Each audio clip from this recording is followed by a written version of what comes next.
ఇంకా ఏం ఆలోచిస్తున్నావు భవాని? నీకు తెలియకుండా నీ మెళ్ళో పడిన ఆ తాళికి విలువిచ్చి విలువైన నీ జీవితాన్ని పాడు చేసుకోకు. అక్క, తెలిసి కట్టినా తెలియక కట్టినా ఈ తాళంతో పవిత్రమైనది. ఏ ఆడపిల్ల జీవితంలో అయినా పెళ్ళనేది అతి ముఖ్యమైన ఘట్టం. కానీ నా దురదృష్టం ఏంటంటే నాకే తెలియకుండా ఈ తాళి నా మెడలో పడిపోయింది. నా ప్రమేయం లేకుండానే నా పెళ్ళైపోయింది. అప్పుడు తెలియకుండానే నీ మెళ్ళో పడిన పసుపు తాడు ఇప్పుడు నీకు పలుపు తాడుగా మారబోతోంది. నీ అంతట నువ్వే నీ జీవితాన్ని నాశనం చేసుకుంటున్నావే. నా పరిస్థితి ఏ ఆడపిల్లకి రాకూడదు. నా మనసులో రాహుల్ బాబుపై నాకున్న ప్రేమ మాసిపోదు. అలాగని మనసు విప్పి రాహుల్ బాబుతో నా ప్రేమ గురించి చెప్పలేను. శ్రీనుతో పెళ్లి కాదని నాన్న పరువు తీయలేను. మరేం చేస్తావు? తల వంచి ఇష్టం లేని సీనుతో తాళి కట్టించుకుంటావా? భవాని, ఇప్పటికీ నీ జీవితం నీ చేతుల్లోనే ఉంది. ఆలోచించవే. అవును భవాని, ఈ రోజు నీకు చివరి రోజు. ఆ తర్వాత నువ్వు నమ్ముకున్న అమ్మవారు కూడా కాపాడలేరు.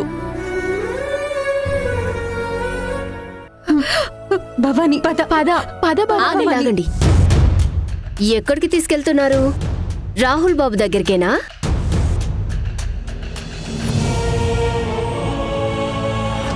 అసలు మీకు కొంచెమైనా బుద్ధుందా? ఒక్కసారి బయటికెళ్ళి చూడండి. ఎంత గొప్పగా ఈ పెళ్లి చేయాలనుకుంటున్నారో. ఇప్పుడు మీరు వెళ్ళి వాళ్ళ ఆనందాన్ని చెడగొట్టాలి అనుకుంటున్నారా? అంటే వాళ్ళ ఆనందం కోసం దీని జీవితం నాశనం కావాలా? చూడక్కా, నువ్వు వీళ్ళ మాటలు విన్నావంటే చాలా పెద్ద తప్పు చేసిన దానివవుతావు. మన కుటుంబం మీద అభిమానంతో ఛాయాదేవి గారు పెద్ద మనసు చేసుకుని నీ పెళ్లి ఘనంగా చేస్తానని మాటిచ్చారు. ఇప్పుడు నువ్వు గనక రాహుల్ బాబుతో నీ ప్రేమ గురించి చెప్పావంటే ఈ పెళ్లి ఆగిపోతుంది. అందరి మధ్య ఛాయాదేవి గారికి అవమానం జరుగుతుంది. ఆ అవమానం వాళ్ళది కాదక్కా, మనది. వాళ్ళందరి ముందు అమ్మా నాన్న తలెత్తుకోరు. మీ కూతురు పెళ్లి చేస్తామని మేం మాటిస్తే నా కూతురు పెళ్లి చెడగొడతారా? మీరేం మనుషులని నాన్నని నిలదీస్తారు. ఆ అవమానము అమ్మా నాన్న తట్టుకోగలరేమో నువ్వొక్కసారి ఆలోచించు.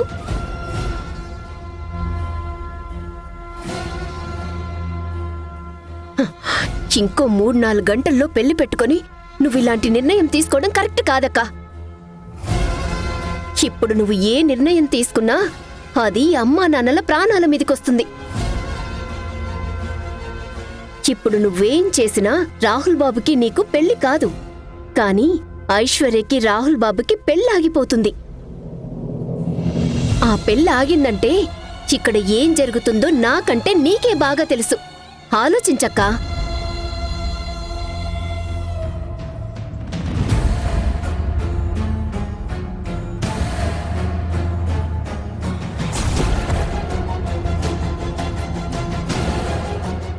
నీకోసమే చేశాను.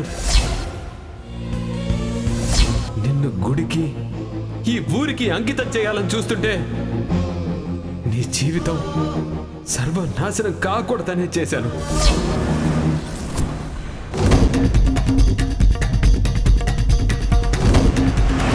ఎలాగైనా భవానీతో మాట్లాడాలి.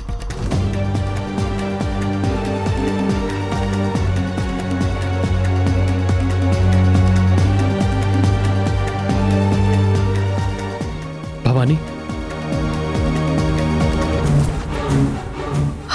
బాబు మీరా? ఎవరన్నా చూస్తే? నీతో ఒక ఇంపార్టెంట్ విషయం మాట్లాడాలి భవానీ. ఇప్పుడా? అవును, ఇప్పుడే. ఏంటో చెప్పండి బాబు. మీ మెడలో తాళి కట్టింది